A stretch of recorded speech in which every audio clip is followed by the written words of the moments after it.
Salut, bonjour, attention, je ne vais pas dire la vérité, je vais simplement proposer mon témoignage sincère, un cri du cœur aussi, une envie de mobiliser aujourd'hui dans un certain sens, qui est ce que je trouve pertinent, hein, et donc c'est pas forcément la vérité.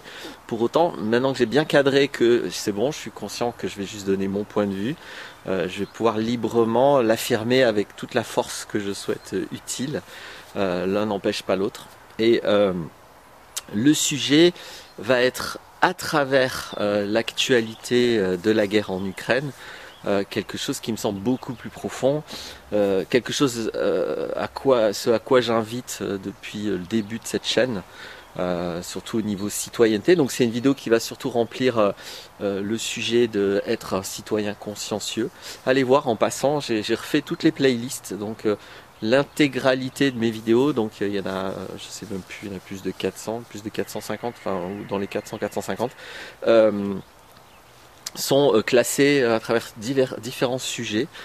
Donc si vous avez envie d'aborder ces vidéos avec un sujet précis, allez voir toutes les playlists dans ma chaîne, tapez playlist, ça va être un moyen facile de regarder les choses de manière structurée. Donc, la guerre en Ukraine.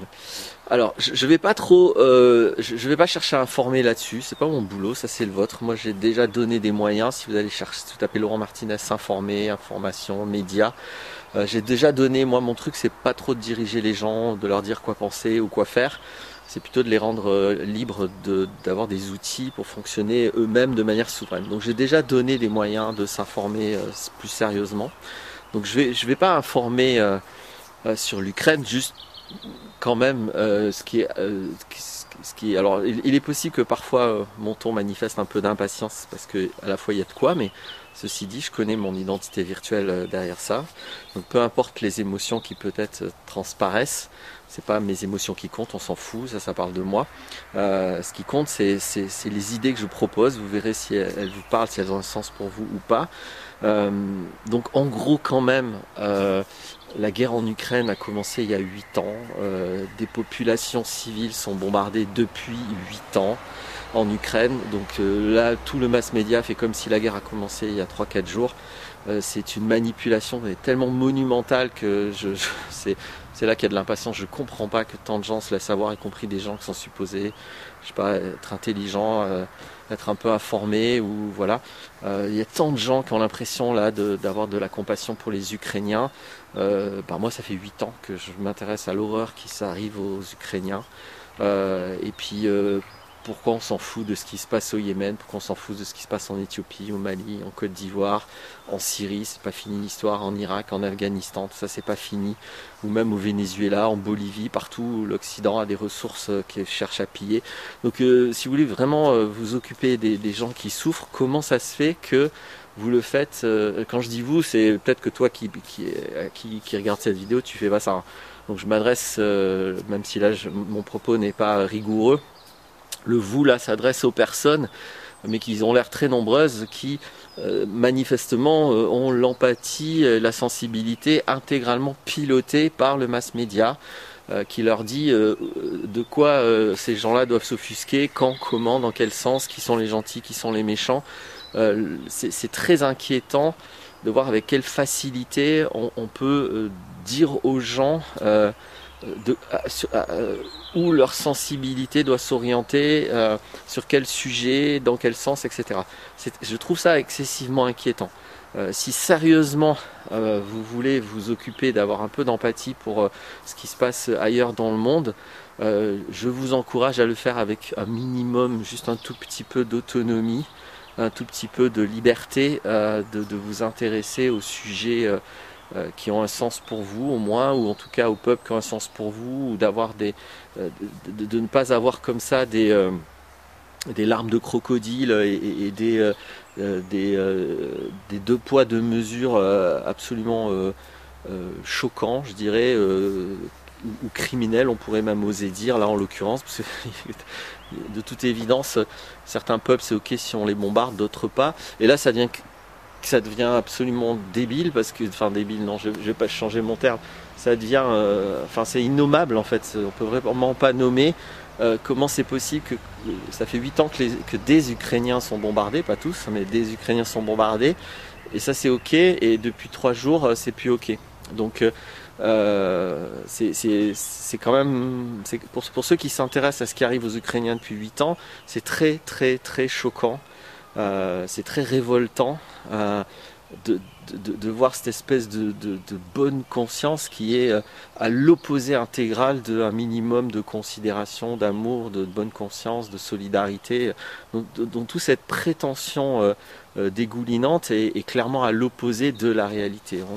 On est là dans une glorification de l'ego qui fait qu'on voit tellement plus les réactivités de l'ego qu'on a l'impression d'être humain, solidaire, pour la paix, etc. Juste parce qu'on a vu des images à la télé en fait et qu'on réagit totalement de manière égotique à ces images. Et peu importe si elles sont complètement orientées, si elles nous montrent des choses de manière manipulatrice ou pas.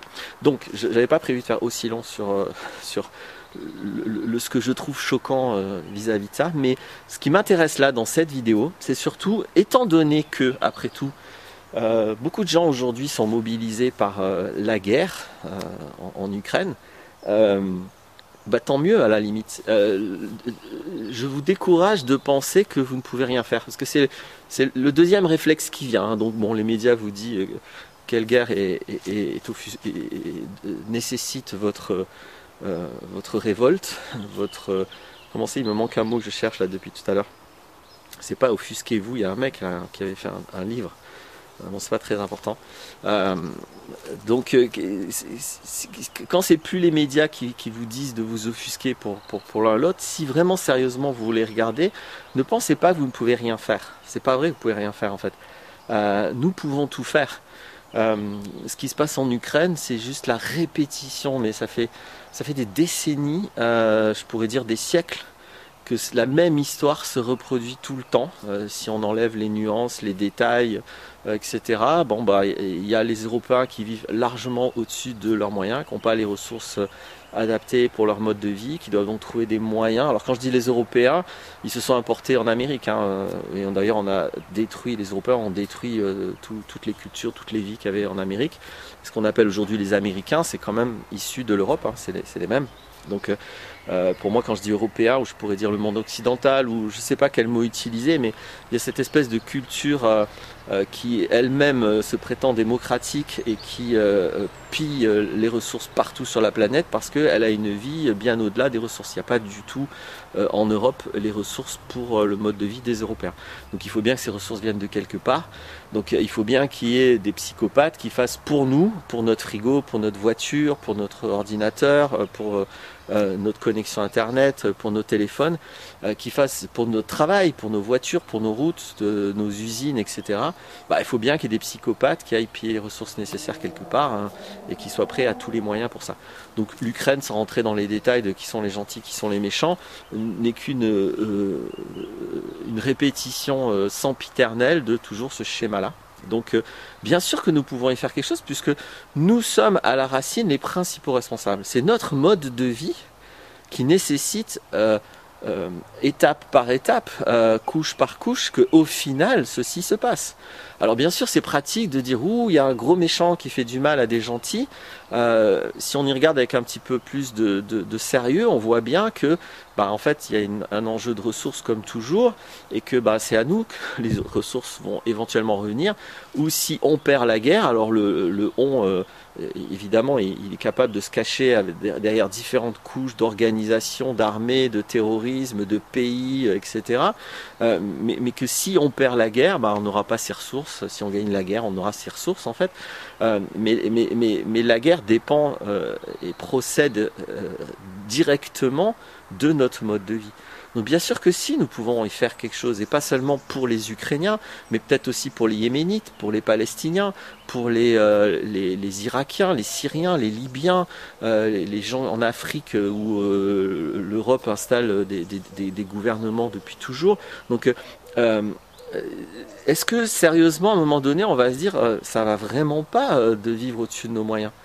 Ça va vraiment pas de nous autoriser à croire que sous prétexte qu'on a du fric, sous prétexte qu'on peut acheter un truc, bah du coup c'est ok en fait, c'est ok d'acheter puisque j'ai l'argent. Mais non, c'est pas ok parce que ce que tu achètes, bah, de quoi ça vient, qui est mort pour ça, qui a été violé pour ça, quels enfants, quels esclaves travaillent pour ça, quelle guerre a été nécessaire pour ça.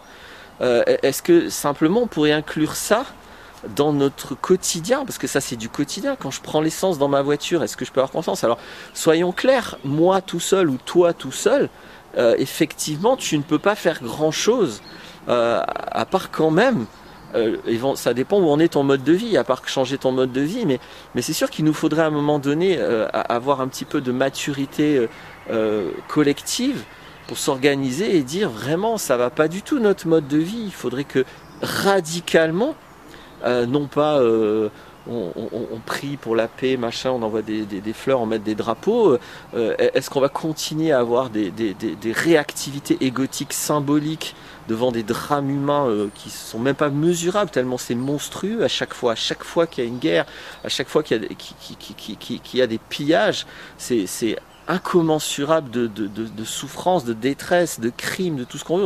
On peut pas mesurer, on peut pas avoir un soupçon de conscience réelle de la dévastation que c'est systématiquement, hein. Et pour chaque fois, pas que pour les guerres qui sont affichées dans les médias, pour toutes les guerres. Il y a eu, je crois, 68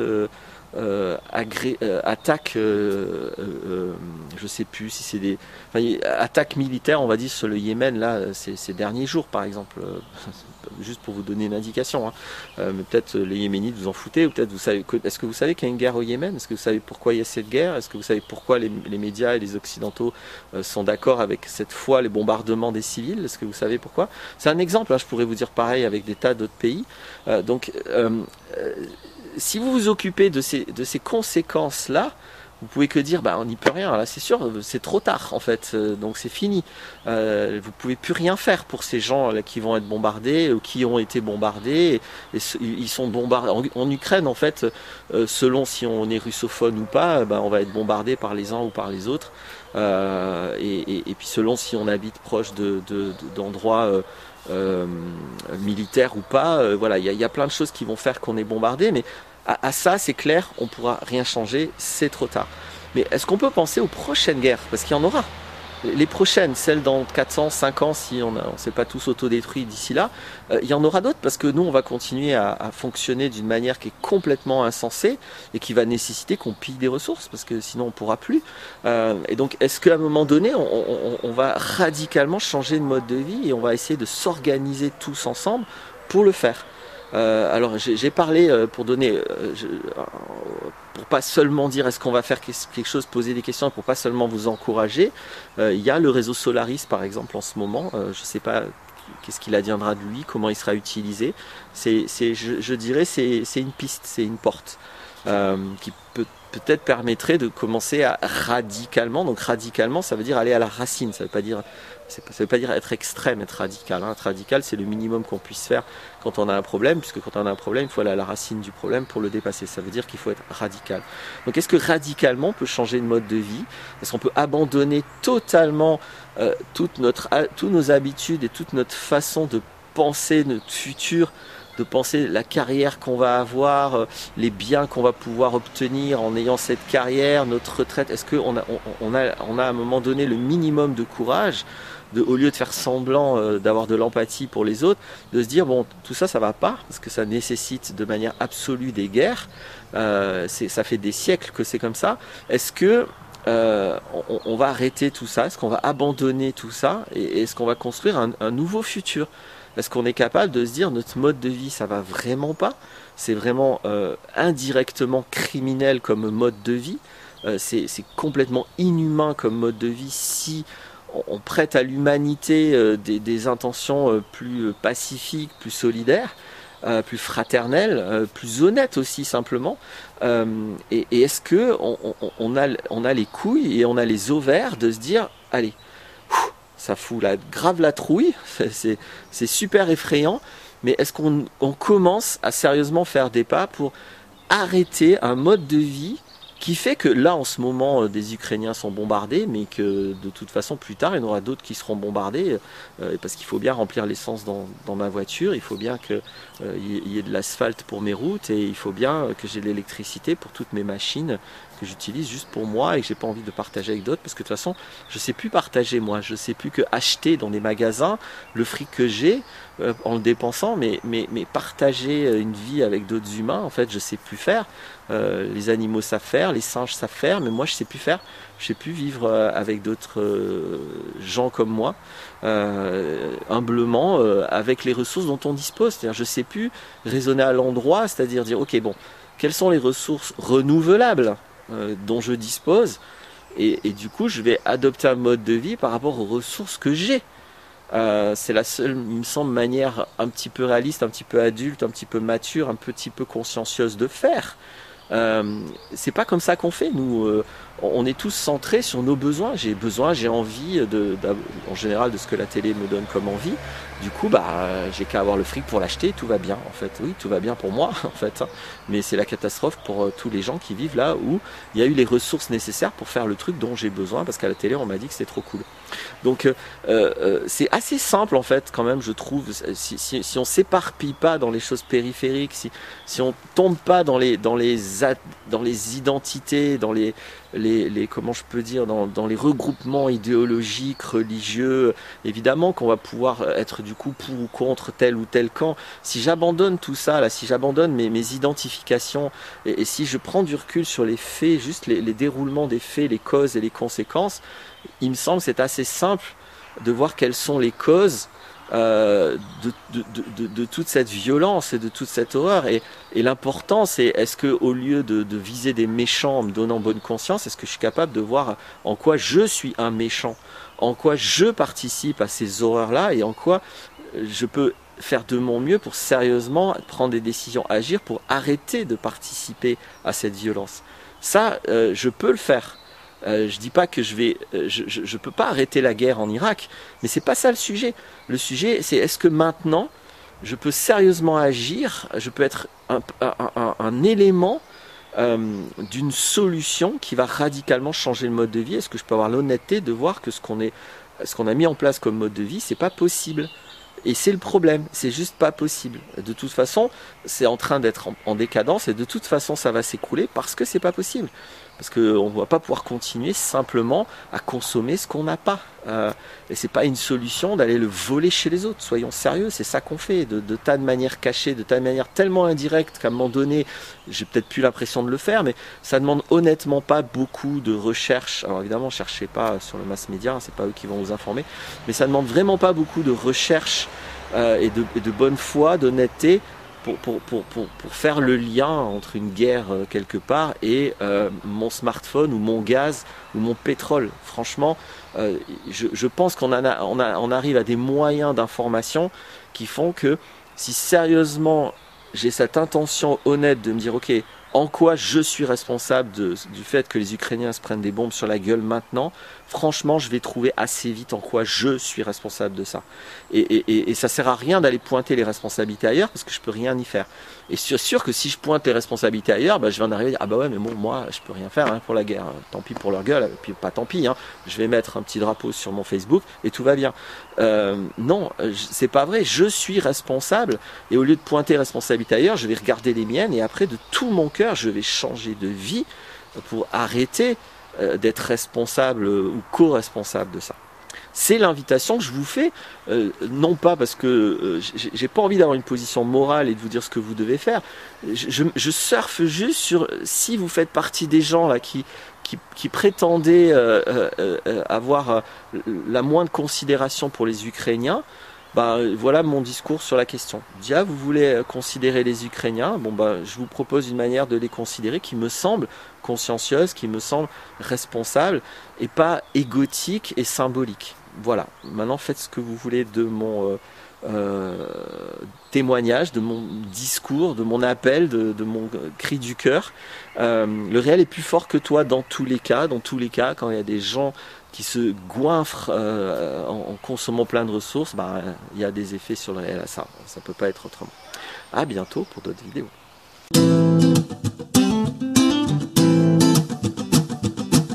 life's a foolish game. Do you ever feel the same? Well, maybe we could change, turn the ship another way. Feel it in the darkness, we're sailing right into those jagged cliffs.